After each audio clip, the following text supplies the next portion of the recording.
I thought I was the king of that isolated cabin, the perfect place to forget the past.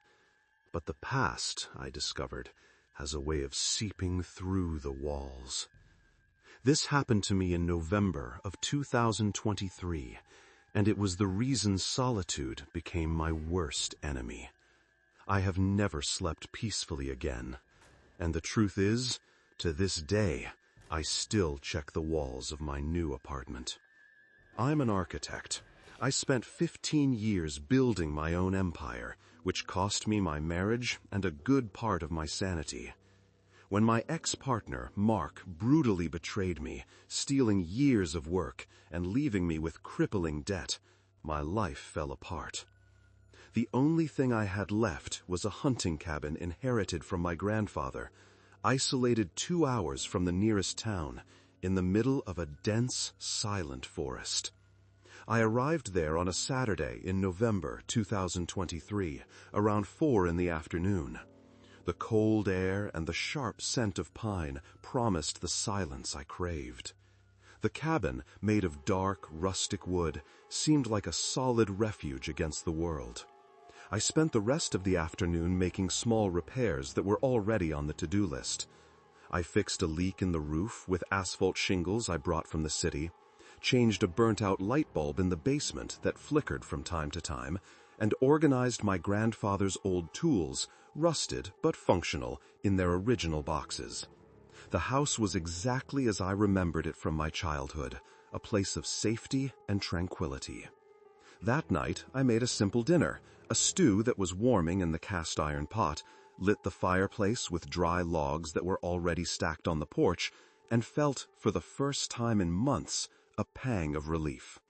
The electricity worked perfectly, with no flickering, and the silence of the forest outside was almost absolute, broken only by the crackling of the flames. By 9 p.m., I was already leaning back in a worn-out armchair, listening to an old jazz vinyl record. Everything was absolutely normal. The only thing that struck me as slightly odd was a small mound of disturbed earth near the living room window, as if something had been dug up there. But I ignored it, attributing it to some curious wild animal. Around 11 p.m., the almost absolute silence that had lulled me was broken. A dull, dragging sound echoed. It sounded as if something heavy was being moved, slowly dragged inside the walls. Initially, my architect's mind, always seeking logical explanations, tried to rationalize.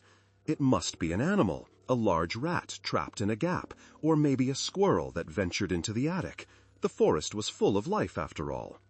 I got up from the armchair, the jazz record still spinning, and grabbed the powerful flashlight I had left on the coffee table.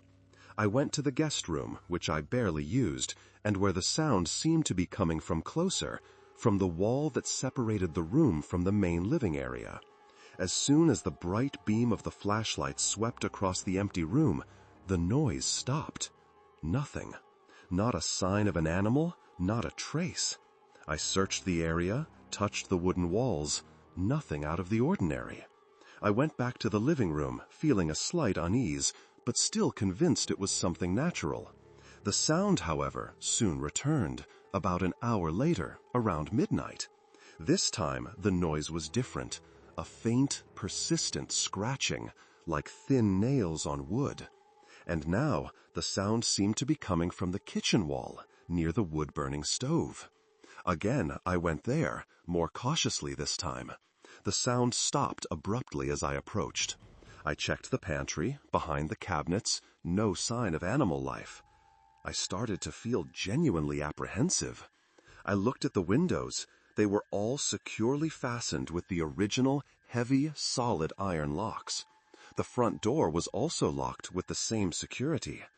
The only thing that caught my attention, which I hadn't noticed before, perhaps because of the darkness and my state of mind, was that one of my grandfather's old paintings, an oil landscape in the main room, seemed slightly crooked.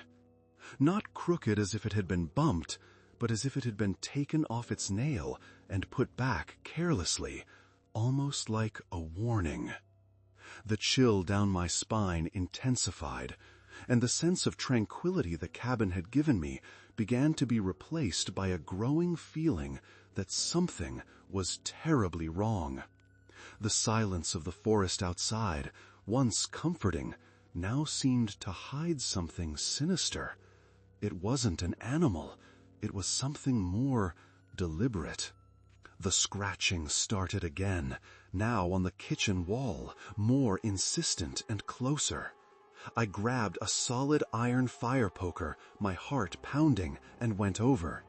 The sound stopped as I approached. Suddenly, a crack appeared between the wooden planks, revealing a deep darkness. A pale hand with long, pointed nails began to emerge, scratching the wood with a disturbing slowness. An acrid, metallic smell filled the air. I saw a dark, empty eye fixed on me. The hand pushed the wood, the crack widened. My vision blurred, a ringing filled my ears. Panic. It was a creature, not an animal. Instinctively, I threw the flashlight in the direction of the crack. The sound of something hitting the floor echoed. I didn't hesitate. I turned and ran for the front door, the creature right behind me. I heard a guttural growl and felt a tear across my back as if something had ripped through my shirt. The door lock jammed. I threw my full weight against it, hearing the heavy footsteps approaching. With a final effort, the lock gave way and the door swung open.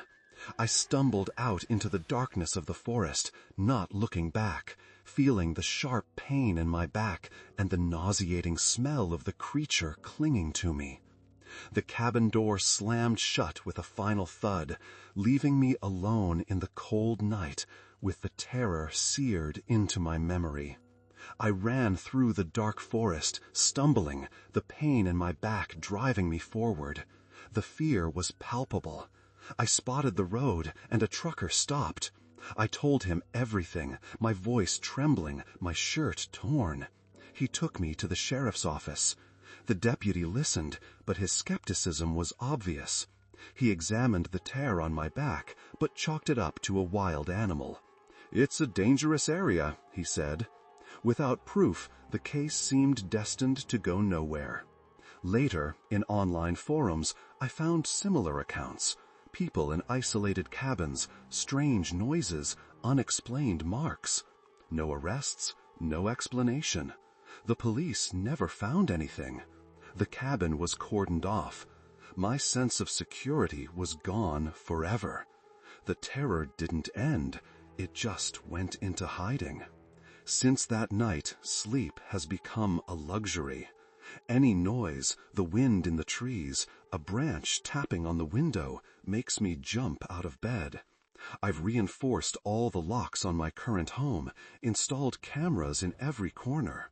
I check the locks compulsively, several times a day. The smell of the forest, once comforting, now gives me chills. The gash on my back has scarred over, but the mark remains, a constant reminder. The pain in my back isn't just physical. It's a pain that has seeped into my soul. I've never gone back to that region, and I try not to think about what or who that thing was. The police never contacted me again. The case was closed as a wild animal incident, but I know the truth. The silence of the forest no longer hides tranquility, only danger. And I know it's still out there, waiting.